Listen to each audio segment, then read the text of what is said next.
Hello, everyone. Thanks for being here. My name is Brian Stasakavich, and this is episode 0 of a series that I'm calling Springfield the Beautiful. So, why episode 0? Well, first and foremost, the pilot episode, the first episode of any series, is a coldest of cold starts. So, this is just a way to introduce where I am at the start and what I'm thinking about um, in order to see if other folks, you know, even if they don't agree with me, maybe it helps them with the way they're thinking about things. And for that, I think that this would then have value, and we'll see where this goes. Um, so it's a very cold start, always awkward. All of your favorite shows, my wife and I were talking about this a few days ago. All of our favorite shows at the very first episode was always just like, oof, and you just kind of like, okay, you give them a little grace and move on. Also, is to see if I like doing this, how many times it takes me to record this, if I like recording this, if I even publish this. As of this one, I believe this is my 4th attempt to do this in as many days. And I've tried to start this series many times in the past. It just hasn't felt right. I've always felt like I've had a gap in my understanding. And if I have that gap in my understanding, then I definitely shouldn't be talking about it behind a microphone and making any attempt to share what I've got with the world. Um, and then you also can't get stuck in the research trap. There's a point in our reality where we must hit the start button, and so this is an attempt to do that. And so why Springfield the Beautiful? Well, there are two Springfields that I see. There's the Springfield that exists that you drive past, definitely covered with grime, dirt, both physically and then also when you think about, the issues and challenges facing Springfield.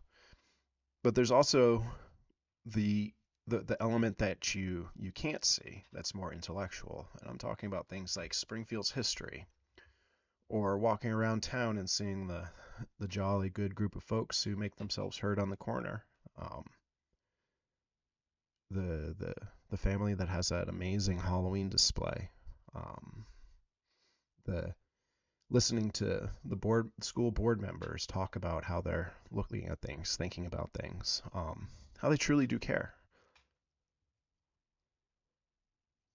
And so Springfield's spirit, so to speak, the elements that you really can't see, it's great history of when it rose and became a you know a place of great importance, and then has regressed towards the mean, to what life is like for other towns of Springfield size, no matter where they're located. But we do have the blessings of that history. We can see it in the architecture, um, the name of our great student athletes, the cosmopolitans. This idea that greatness can come from a mixing, not just of peoples, but of ways of thinking. Springfield was definitely a meeting place for the world to come together and think about engineering and manufacturing and production.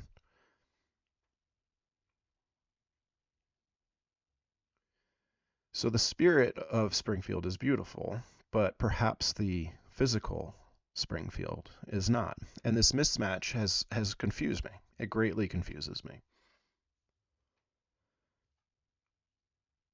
And so the project of Springfield the Beautiful is to explore why our spirit is not matching what we see. And to go about that, I need to talk about the pattern that I see in terms of how a society operates. And so we have this idea of politics, and when I say properly defined, I mean politics as in what it actually means, not the way it's bandied about in common language. And while the argument could be made that how it's bandied about in common language is its meaning, you do have a point there. When I say something that's properly defined, I just mean strip away what you think about how you read about this term in the news, and more of how you might read about it in a philosophy textbook. I'll give you a great example. Liberal means somebody who loves liberty. It always brings me, it always makes me laugh when I hear somebody beating their chest, has tattoos all over themselves of the American flag and the eagle, waving the American flag. Their truck is the color of the American flag, and they get out of the car and they go, "These damn liberals." It's like, liberal means freedom. You are a liberal, buddy. You just disagree on what liberty means.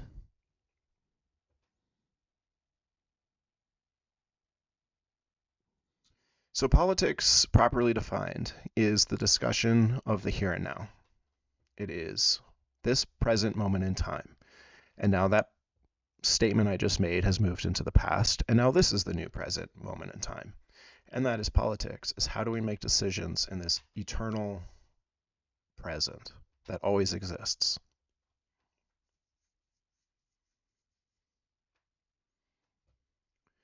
And based on the here and now, politics, properly defined, means that we should be pragmatic, that we have to recognize that we are making decisions here, not how we wish they were, not how we hope they were, not maybe they were great in the past, maybe they're going to be great in the future. That's awesome, but we have to make decisions in the here and now, and that's politics.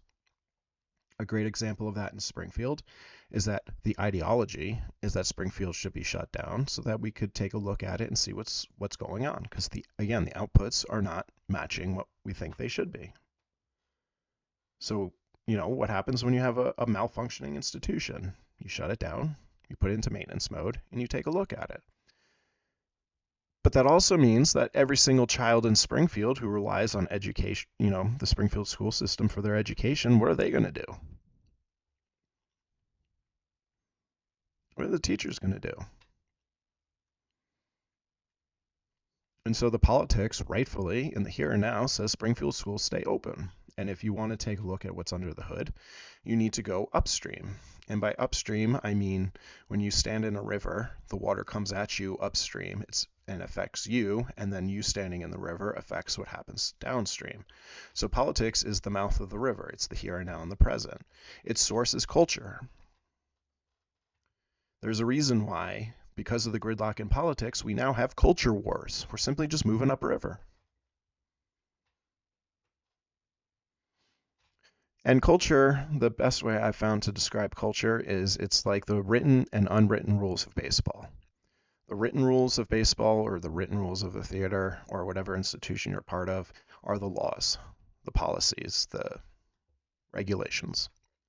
And then you have the unwritten rules, like when you're getting close to 91, even though the speed limit posted is 40, if you're doing 40, you're a problem. Everybody's doing 50 or greater because they're trying to, build up some momentum to get up that hill and get around and get onto the highway. That and it's 4 lanes with nothing there. Unwritten rules meant to lower the amount of friction within a society so that we're just not constantly pissing each other off. Just like in baseball, you don't do certain things so that you don't piss each other off, and then you have brawls and stuff like that. That's culture. Those written and unwritten rules, so how we operate in society, how we have stability to make plans for the future, that sort of thing. And so that's why the culture wars are there. Upstream from culture, I put philosophy and theology ahead of, or more upstream than creative expression. I am not certain about that. I'd be fine switching these two or even putting them side by side. But creative expression is art, but it's more than just art. It's actual creative art.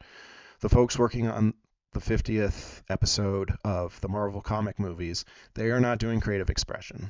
That is just corporate economic activity. That's culture and politics. True art, true creative expression are the people who reach out into the unknown, into that space of creativity, imagination, dream world, whatever state you're in, and pull down something completely brand spanking new. And you show it to the world through whatever medium you use. Philosophy and theology is a similar process, but this is more of, the more academic, quote unquote, way of thinking. But they cross-pollinate all the time. The mouth, fountain of truth, that nebulous concept, capital T truth, absolute truth. Does it exist? Does it not exist? Can we know it? What means that we probably can know it, et cetera, et cetera, et cetera. It's just that idea, that meeting point where creativity enters into, where humanity is able to inject the new some way, somehow, whether it's a philosopher going out into the unknown and coming back with something academic, or an artist going out and coming back with something awesome that they can show the world. And so this is the process also in Springfield. People come up with ideas. People go reach into that fountain of truth. They either come up with a new way of thinking, and they then talk about it, use their First Amendment rights. The culture, the people of Springfield listen, and then we make the decision based on the here and now. And so Springfield the Beautiful is going to be using this pattern, using this process, using this way of thinking to sort of start taking on why there's this disconnect between the spiritual and the non-spiritual. So if you made it to here, thank you for listening, and hope to see you in episode 1. Have a great day.